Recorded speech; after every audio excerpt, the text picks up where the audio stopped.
Hello Internet! So recently I took part in W.A.R.R, an online ASL starter kit tournament run by Stu from Stu's Replays. In this video I'll be taking you on a quick walkthrough of my personal tournament journey, so let's get started. The tournament was in a 5-round format, with 1 round per month played on a prescribed scenario against your assigned partner.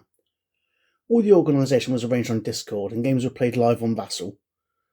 With a month to play each round, people had enough time to get schedules to line up, and personally, having a serious game in the diary gave me more motivation to play each time, and it's always good to play against new opponents.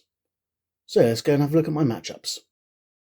The scenario for round 1 was S13 Priority Target, which sees German forces attack Commonwealth forces in an attempt to overtake or destroy 3 AA guns. My opponent in this round was Dell, who was in Southeast Asia at the time, so I ended up getting up at 6 AM to play this round. I had the Germans, and due to his placement of the AA guns I managed to sneak my forces along a tree line, mostly staying out of line of sight and taking their crews out one by one with DCs. This involved the most close combat in any single game of ASL I've ever played, and I can see what he was thinking with the placement of his AA guns, but in the end that was his downfall. It was a good start to the tournament, me going up to a 1-0. Round 2 was the scenario S18 Baking Bread, which sees the German force try and retake a bread factory from a larger Russian force in a bombed-out corner of Stalingrad, with rubbled hexes all over the map. This time I was facing off against Craig Renier, who has recently had an article published in the first ASLSK magazine by MMP. Again, I took the side of the Germans, and the battle was a real hard slog, of me attempting to cross the road and mostly failing. I got lucky quite early in taking out his commissar, and built up a good fire group on the southeast of the map to keep pressure up on him. I did finally get my forces across the road and took control of the victory building, and Craig's Russians did come back in, but the dice god smiled on me and I managed to keep control of the building and the melees in the final moments.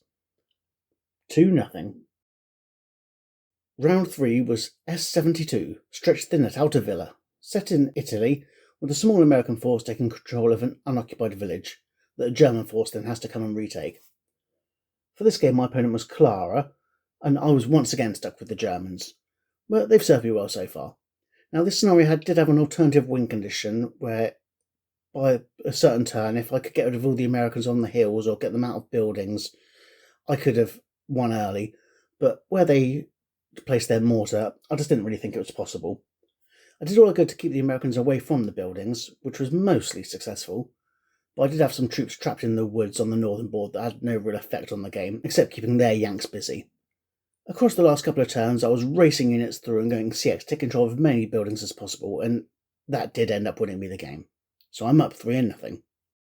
Now at this point in the tournament, I was elated. Not only did I have 3 wins on the trot, I was also at the top of the table. Of course, and with this piece of clear foreshadowing, the only way to go is down. Round 4 was S17, A Ridge Too Far. A Commonwealth force is heading eastward through a German defensive line. I played Egret in this scenario, and by a stroke of coincidence was the Germans once again. Now this scenario had a particular SSR that really changed the scenario entirely. All woods hexes became non-inherent orchards. I really didn't consider this enough in planning my defence, and the effect it had on my route paths was huge.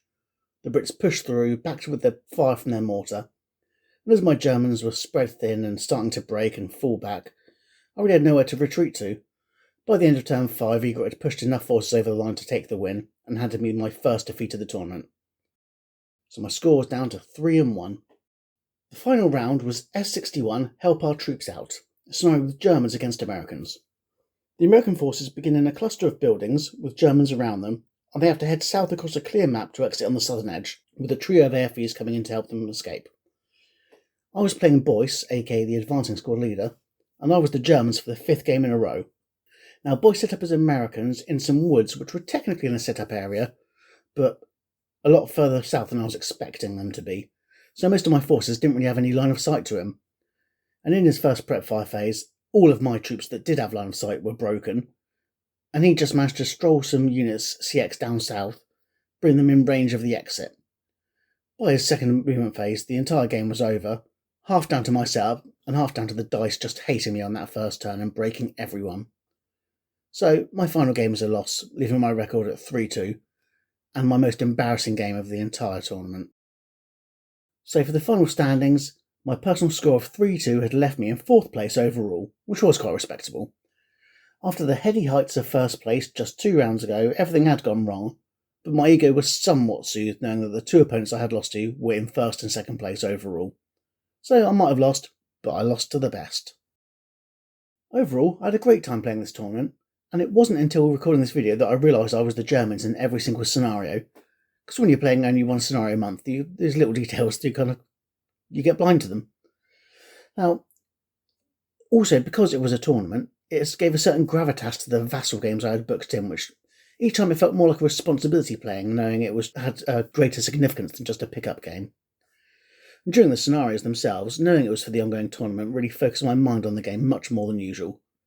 It was really fun to play, and if Stu decides to run another one, I will be signing up immediately. Now, I've already thrown my name into the hat for an ASLSK tournament that's being run by the ASL Scenario Archive, so there's more tournament play in my future. And until next time, happy gaming!